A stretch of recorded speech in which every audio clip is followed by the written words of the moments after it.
Hello fellow grower, magandang araw po and welcome to my channel, The Late Grower. Ang tanim mo bang sili ay kulubot ang mga dahon, kagaya nito? Yung bang tanim mo ibang halaman ay nagkakaroon ng patsi-patsi sa dahon, kagaya nito? Kung tawagin po ito ay leaf necrosis. Yung bang tanim mong kamatis or talong ay nabubulok ang puwit ng bunga? No, kung tawagin po yon ay blossom end rot. Kung naibibigay mo naman ang mga kakailanganing plant nutrition, no? Kung malusog naman ang lupa, may compost naman yan or vermicast, hindi naman natutuyuan ng tubig ng matagal ang lupa, no? Hindi naman namamatay ang kanyang mga ugat, hindi rin siya nasosobrahan sa tubig. So lahat po halos ay balanse at nabibigyan naman siya ng sapat na oras para maarawan or para makakuha ng liwanag. Baka ang problema niya ay calcium deficiency. Ang calcium ay importante sa halaman. Actually, yung calcium is considered as a secondary macronutrient or second level macronutrient. Kasama po siya ng magnesium at ng sulfur. Ang calcium po ay nakakatulong para sa magandang nutrient uptake ng halaman. So, halimbawa, yung mga protina, mga nutrients na kailangan ng halaman, para ma-process niya na mabuti yon ay kailangan niya ng calcium. At bukod doon, tumutulong din ang calcium para gumanda yung kanyang mga dahon, yung kanyang mga sanga or stem, no? Para sa pag-build ng tinatawag na cell wall ng halaman. So pag walang calcium ang lupa, ay kailangan po na i-supply natin yon. Ngayon, may nabibili commercially, kung tawagin Calphos, no? Calcium and phosphate. So Calphos, and then meron din po tinatawag na Calmag, calcium and magnesium.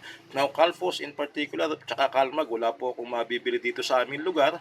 Lalo na yung Calphos, ay yung mga poultry supply dito hindi nagbebenta ng Calphos kasi may requirement pa daw yung Philippine National Police sa kanila na i-identify kung sino yung mga bumibili ng Calphos. Alam niyo naman siguro na yung Calphos ay isa sa mga ingredient para makagawa ng sumasabog. Ano po? So, hindi nagtitinda yung mga poultry supplies dito sa amin. So, sa parte ko, na kailangan mag-add ng calcium sa aking mga halaman, ay kailangan ko gumawa ng paraan. At syempre, doon sa makakatipid, diyan po pumapasok ang balat ng itlog. Ayan. Okay. Now, meron ding nabibili na na hindi siya calcium phosphate or Calphos. Itong halimbawa, calcium na para sa mga alagang ibon. Kailangan kasi ng ibon ng calcium para patibayin yung kanilang mga itlog, yung balat ng itlog. Sa aso naman para sa buto. So pwede ito. Actually, pwede rin itong gamitin na calcium para sa halaman, dudurugin lang siya. Okay? So ito mura lang po ang pagkabili ko nito. So ang balat ng itlog naman ay merong mataas na porsyento ng calcium. Actually, ang content niya calcium carbonate. No? Pero pagka na-breakdown na siya sa lupa, pag nilagay natin siya sa lupa, ay mako-convert na yung calcium niya doon sa calcium na kailangan ng ating mga halaman. Ang paglalagay ng itlog, ng balat ng itlog sa halaman ay matagal nang pinapractice ng mga tao dito sa atin. Actually, nung bata pa ako, yung mga halamanan ng lola ko sa Nueva Ecija, may mga itlog na nakalagay sa lupa. Meron pa nga sinasabit sa sanga ng halaman. So ginagawa rin siyang decoration. Ngayon, although maganda siya sa lupa dahil nakakakuha ng calcium, napakatagal naman para ma-decompose ang balat ng itlog. Actually, meron pong pag-aaral dito sa Gardening Myths, sa website ng Gardening Myths, na ang ganito kalaking itlog, sa eksperimento nila na ibinaon sa lupa, after 3 years ay buo pa rin. So hindi pa rin na-decompose. Okay, so hindi pa rin nakinabang na masyado yung halaman sa kanya kasi hindi siya nadurog. Kailangan kasi ito ma-decompose siya, maging organic matter talaga, napapakinabangan ng halaman. So, paano ba ang tamang proseso para magamit natin ang balat ng itlog, yung calcium niya in particular, para mag-benefit ang ating mga halaman? Ang una po dyan, yung balat ng itlog, dapat ito ay ilalaga muna natin, pakukuluan, at least 5 minutes po, para mamatay ang mga mikrobyo, lalo na yung tinatawag na salmonella. Okay, so pagkatapos namang pakuluan ng at least 5 minutes, pwede na siyang uh, ibilad sa araw. Sa akin po, binibilad ko lang sa araw ito. Mga 3 araw, binibilad ko. Pwedeng ilagay sa bubong, halimbawa, sa yero, para mas lalong mabilis. Yung iba, ibinebake pa ito, dinadaan sa oven. Yung iba, isinasangag, no, sa kawali. Pwede rin po yun. Actually, ang pinaka-purpose lang po noon ay para lumutong ang balat ng itlog para mabilis siyang durugin. Okay? Yung pinagkuluan nga pala niya, pag pinakuluan siya sa tubig na at least 5 minutes, yung pinagkuluan niya ay pagpalalamigin lang ng gusto, pagkatapos pwede nang idilig sa halaman. Meron na rin calcium content yung pinagkuluan niyang tubig, kaya lang ay napaka-konti. So at least hindi kailangang itapon. Palamigin ng mabuti at idilig sa halaman. Ngayon, pagkatapos niyang pakuluan ito, ibibilad lang sa araw, or kung gusto niyong isangag or idaan sa oven. Pagka tuyo ng mabuti, malutong na ang balat, ay pwedeng durugin na lang siya muna sa kamay. Okay, dinudurog ko lang po siya. At pagka nadurog na, manually sa kamay, ay pwedeng ilagay na sa almirez.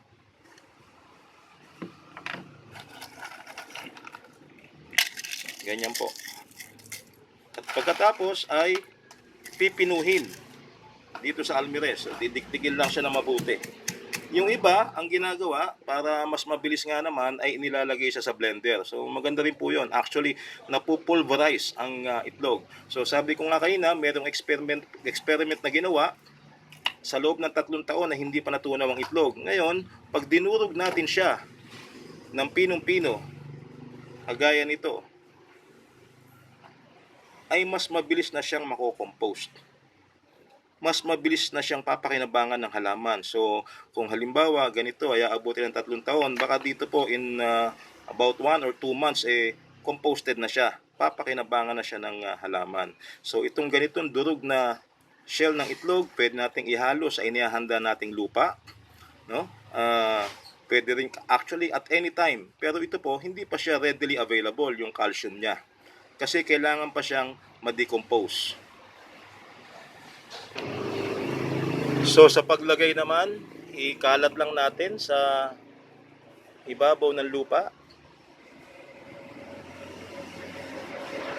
Ang kagandahan po nito, pag na-decompose siya, ay available na siya kagad sa ating halaman. Pagkasabog natin sa ibabaw, let's just try to mix the soil. Okay. Yan po, ihalo lang natin sa lupa. At every time na magdidilig tayo, especially pagka moist ang lupa, ay mag-uumpisa na ang kanyang pag-compost.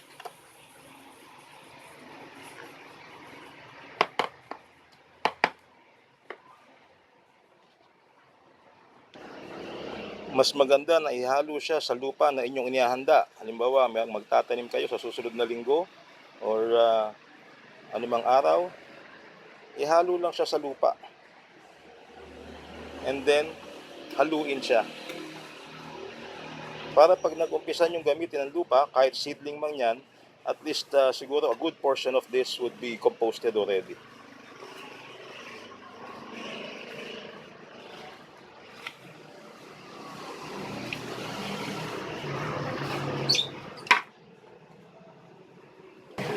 So dito ay meron akong pinulbos na balat ng itlog dahil medyo marami akong halaman na kailangan lagyan. Ngayon, kung kaunti lang ang halaman nyo ay pwede na siguro yung normal na consumption na itlog. Pero kung marami kayong tanim ay kakailanganin nyo ng maraming balat ng itlog. So ito po, balat ng itlog, may kasamang balat ng itlog ng pugo. Nahingi ko po ito sa nagtitinda ng kwek-kwek. So Madali lang, libre, makakakuha kayo. Tinatapon lang po nila ito eh. So, makakahingi kayo ng balat ng itlog kung marami kayong kailangan sa mga nagtitinda ng balat ng kwek-kwek. Pagdating ng gabi kasi, tinatapon lang nila yan. Bukod sa balat ng itlog ay pwede rin gamitin ang mga seashells, no? Pareho ng tahong, no? Yung pong shell ng tahong, mayaman din 'yon sa calcium. So pwede rin ninyong gamitin. So kung kayo malapit sa palengke, pwedeng yung mga shells ang durugin ninyo at kunan ng calcium.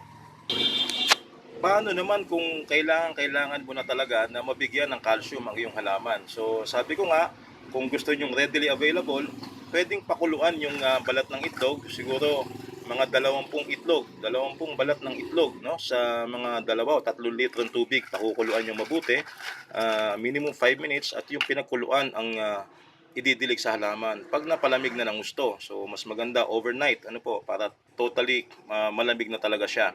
And then ang isa pang paraan diyan ay hahaluan siya ng tubig. Duduruging mabuti ito, pareho nito. Pagkatapos ay ihaluan ng tubig. Ang paghalo po ng tubig normally 1:5. So kung halimbawa yung balat nasa ilalim ng itlog, so 1:5 ang dami niya, at buburuhin lang ng mga 2 linggo up to 20 days. After mga 20 days po, pwede nang gamitin yon. 1 kutsara sa bawat 1 galon ang gagamitin. Ngayon, kung gusto rin niyo na mas mabilis na paraan na readily available, ay gagamitan natin siya ng suka. So yung suka po, actually mas maganda rito yung brown rice vinegar. Yun ang prescription ni Dr. Cho sa kanyang Cho's Global Natural Farming. Meron po siyang libro, no? Nasa online, pwede nyo i-download. Nasa PDF file po siya. So, Cho's Global Natural Farming. Siya po yung foremost authority when it comes to Korean natural farming. So, isang recommendation niya ay yun nga, ang paghalo ng itlog sa suka. Okay? Pati na rin po sa tubig yung pagburo sa kanya. Ngayon, sa suka naman at itlog, eggshell with vinegar, ang gagawin lang po natin na maglalagay tayo ng halimbawa 1 kutsarang eggshell. Dito po. O 1.5. So 1:5 lang po ang niyan, ang ratio. More or less, hindi naman kailangan maging perfect talaga tayo dito. Ayan.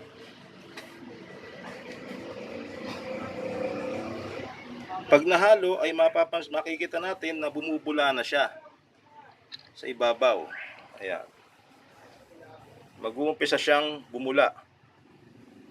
Ayan, kung nakapapansin ninyo, bumubula siya. At nagkakaroon na siya ng activity na kung saan ay tinatanggal ng suka yung calcium sa balat ng itlog. So ayan po, yung shells niya, merong activity, babataas sila, babataas. Okay?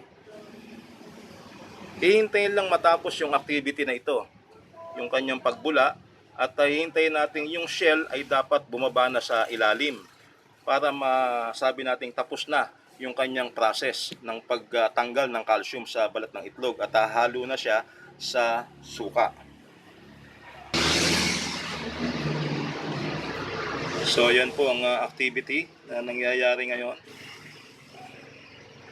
At ito ay iiwanan natin ng at least 1 day, minsan inaabot ng 2 days yan. So ito pong nasa basong ito, 1 day na ito ngayon, at wala na siyang activity, nasa ilalim na lahat ng mga shells niya. Pagka ganito po, wala na ring naiwan sa ibabaw. Ayan.